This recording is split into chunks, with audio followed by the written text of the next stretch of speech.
Hi, welcome to Something to Talk About. I have not done A Song of Ice and Fire vid in a long time, and you know what? It's time to do one. I've been wanting to do this one for a long time, but it's people might know I kind of separated from the channel a little bit. Focusing on other stuff, but it's time to try to get back into doing another one of these. I had the idea for this one months ago, and it's finally time to do it. I don't know if I'm quite ready because I have a really long speech to read during this video soon. What's that speech? It's the Broken Man speech. Why are we talking about the Broken Man speech? Because we are talking about Septon Maribald. So for those who don't know, I do these long one-take videos. I do them rather unprofessionally. I don't do any editing. I try to do a lot of improv. I do read off these cards. Simply read the cards. They're going to be wonderful, really. But I also like to improv off them and kind of, the script's a guideline. And if you, and if you like this, I got a bunch of other Song of Ice and Fire stuff. And yeah, let's just do it. Let's just jump into it.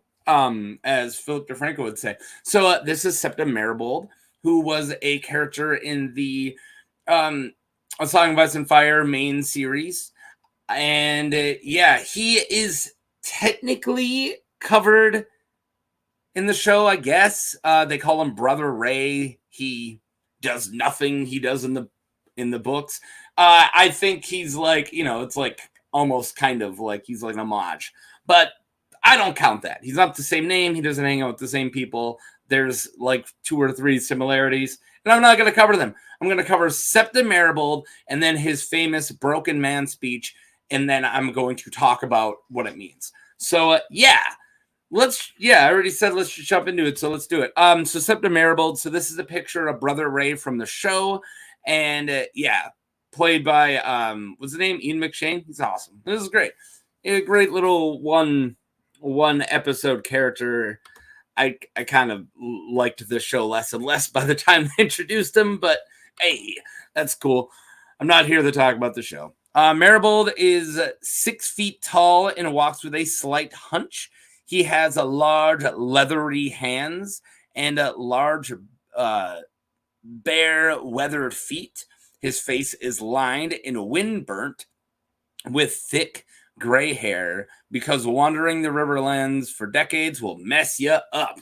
That's true. It will. He also he goes barefoot. That's rough, man. To get some shoes. We'll get to why. He travels alone in most of his walks with only his dog. Yeah. He named his dog. Deal with it. And as his companion, normally he also takes a donkey to cover with his heavy load. That was a Homestar Runner reference, including packs of food and goods he means to give to hungry and poor villages he passes by. So he's a septum, and we're supposed to think about the high septum because it's like the only septum the kind of high lords that the Song of Ice and Fire books cover.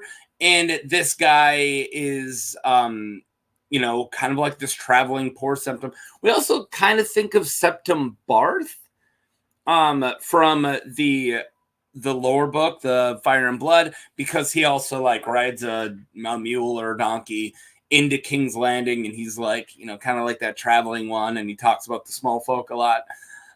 But yeah, this dude's he's like a poor priest for the people, right? So the Faith of the Seven, let's just cover the Faith of the Seven. Normally I cover whatever house the person belongs to, but he doesn't belong to a house. So I'm just going to explain the Faith of the Seven. The Faith of the Seven is the dominant religion in most of the 7 kingdoms. The gods and faiths are sometimes known as the new gods to differentiate themselves from the old gods of the first men. Members of the faith who worship the 7 who are one. The members of the faith worship the 7 who are one. Okay, it's a weird sentence. A single deity with 7 aspects of faces. Depending on their need, they worship and pray to different faces of the 7. The male and female godsworn. Okay, maybe I should cover the different faces. I mean, a lot of this doesn't matter. It doesn't have anything to do with our story, but there's like the warrior and the crone and the stranger and blah blah blah blah blah. Those are the 7 faces, and they're all different aspects that build one god, right? But the small folk don't always understand that. And that's something that's kind of brought up a lot by Septon Maribald of like, oh, the small folk, they don't really know it. They've never read the book, So the male and female godsworn of the faith are called septons, and that's what this dude is, and septas, respectively. Upon taking their vows, they set aside their names, so we don't know who they are, even if they come from a noble family. Septums often wear white robes with 7-stranded belt of different colors and a crystal around their necks. Septas typically dress in white robes with the woven 7-color belts. They often wear hoods, but not always, and their hair can be seen. Septas may serve as a governess of households. Yeah, like Septum, what's her name? Septum Ordain? Whatever. Well, freaking Sansa's. I wasn't ready to see this stuff, but Mordain? They kind of are part of the household. And yeah. So think like I was saying, let's go back to something that we just covered. The 7 colors. So that kind of is why like Renly named his Faith of the or his King's Guard, his 7s for knights, rainbow guards, because the whole 7 colors of this rainbow are tied into the Faith of the 7 as well. So it's not just 7, but also rainbow. That's like kind of the thing. And also why Kingsguard have 7 members, because there's 7 aspects of the gods.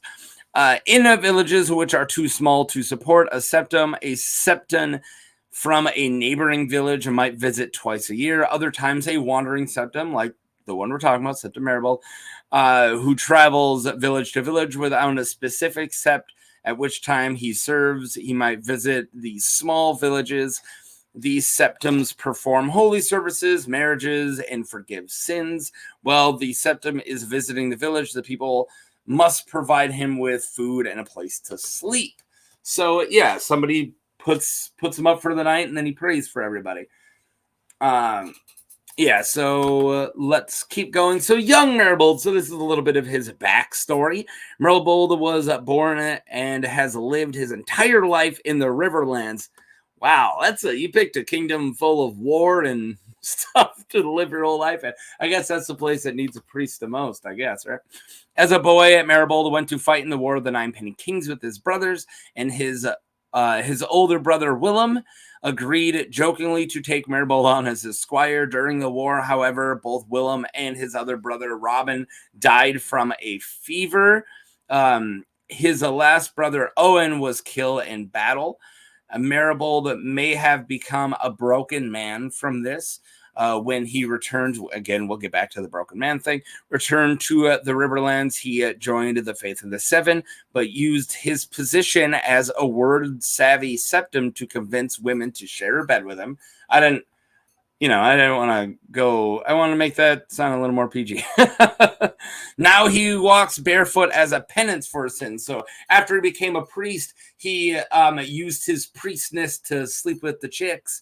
And then after he gets a little older, he's like, well, that was messed up. And then he goes, you know how I'm going to get penance for that? No shoes. All right. I like shoes. He cannot read or write, but he knows the 7-pointed star, which is the name of their, their Bible, by memory, which is insane, which seemed to make him capable enough as a minister of the faith to the small folk. He has been walking the countryside of the Riverlands as a wandering septum in exchange for food and shelter for nearly 40 years. Wow, Meribald. All right, let's keep going.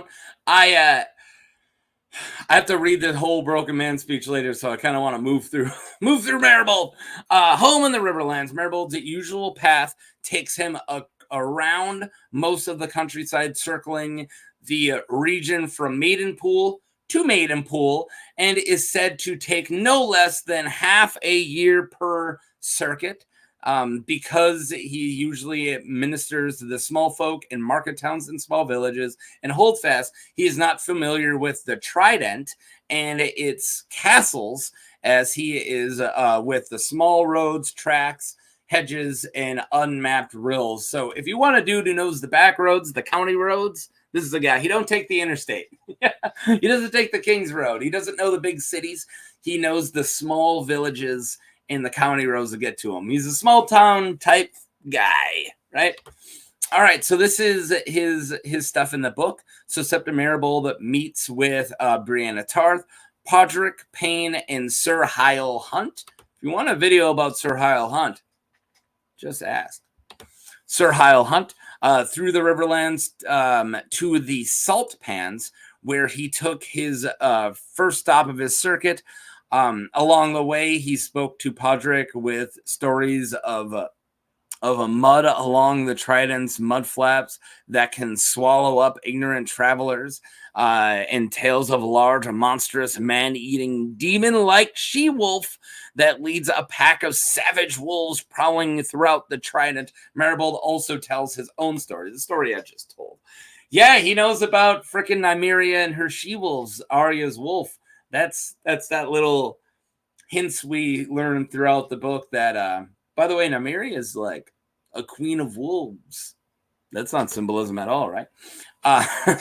Meribald guides Brienne and her other companions to the Quiet Isle, where they meet the elder brother. This is where they see the grave digger, possibly the Hound. They made it the Hound in the show. Everyone's pretty sure it's the Hound. It's probably the Hound. All right. Later, the Brotherhood Without Banners allows Meribald to continue his journey because they're not complete jerks. After Brienne's battle with Biter at the end of the crossroad. Don't want to get into that. It's about Meribald, not one of the most horrific chapters ever to read, which is Brienne's chapter where she fights Biter. That gets to me. That one got to me. Okay, so simple man, right? Why am I talking about this priest that all he does is walk with Brienne and Pod and Hyle Hunt for a minute, right? And takes him to the Quiet Isle. Just a couple chapters. I think one or two, maybe more, but I don't think there's too much more than that. Why am I talking about Meribald? Well, one of the most important things in the entire books, all of the books, kind of the thesis statement of the books, if that's how I read it. Maybe the books mean a lot to other people, but to me, I think of the Song of Ice and Fire, George's work, as a his thesis statement being about very anti-war, right? And this was his anti-war speech, and it's really powerful. And I will read it now. I will read it horribly. If you want somebody other than me to read it, get the audiobook. This isn't an audiobook. This is me, so I can read it and I can break it down, because I think this is, like I said, one of the most important speeches in the entire books. And I'm not even a strong reader to begin with, so definitely don't use me as an audiobook. I read books to myself. All right. Do you guys want me to do a voice? Yeah, all right. I'll do a voice for Podrick. I'll make him like Sam, like the Pokemon role-playing game I'm in. Sir, my lady, Podrick said, is a broken man an outlaw? And then Brienne says, more or less. Brienne answered. I don't know why I have to say Brienne says before. Oh my God. See, this is not an audiobook at all. Septon Maribald disagreed. More or less than more. There are many sorts of outlaws, just as there are many sorts of birds. A sandpiper and a sea eagle both have wings, but they are not the same. The singers have loved to sing of good men forced to go outside of the law, some to fight some wicked lord, but most outlaws are more like this ravaging hound than they are the lightning lord. They are evil men driven by greed, soared by malice, and despise the gods, caring only for themselves. Broken men are more deserving of our pity, though they are just as dangerous. Almost all are common born, simple folk who had never been more than a mile from the house in which they were born, until the day some lord came around to take them off to war. Poorly shod and poorly clad, they march away beneath his banners, ofttimes with no better arms than a sickle or a sharpened hoe, or a maul they made themselves by lashing a stone to a stick with strips of hide. Brothers march with brothers, sons with fathers, friends with friends. They've all heard songs and stories, so they go off with eager hearts, dreaming of wonders they will see and of the wealth and glory they will win. War seems a fine adventure, the greatest most of all, most will ever know. All right, I'm going to stop there for just a second. So let's break that down. So this is setting up kind of the propaganda of the good of war, right? Oh, you get to be a soldier because you're going to fight for this, you're going to fight for your land, you're going to fight for your lord, you're going to fight for your country, whatever. That's their version of this propaganda, right? They don't have Uncle Sam saying, do your part, but the glory of adventure, when you just grow up on a farm and all you do is farm work, and then you're like, oh, I'm going to take my sharpened hoe and I'm going to go fight the wars. Yeah. So this is the lie, is what I just said. So we're going to get into the reality here.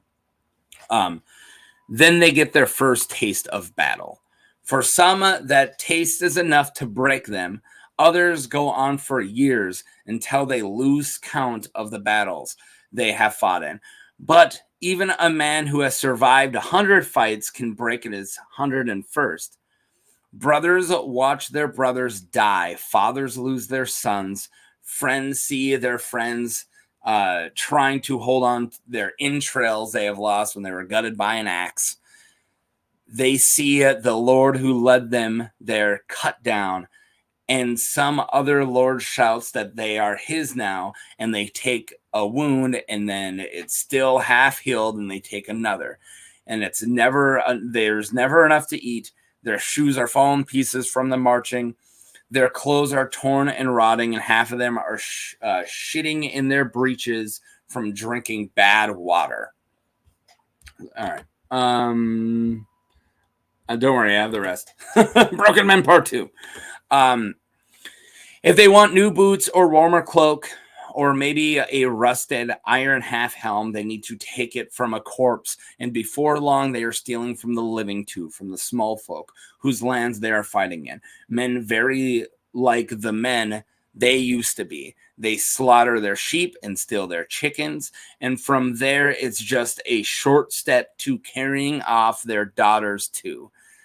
And one day they look around and realize that all their men and kin are gone, and that they are fighting beside strangers and beneath a banner they hardly recognize. They don't know where they are or how they get back home. And then the Lord they're fighting with does not know their names, yet he comes shouting for them to form up or to make a line with their spears and scythes and sharpened hoes, to stand their ground. And the night comes down on them, faceless men clad in steel, with their iron thunder in charge, seems to fill the world, and the man breaks.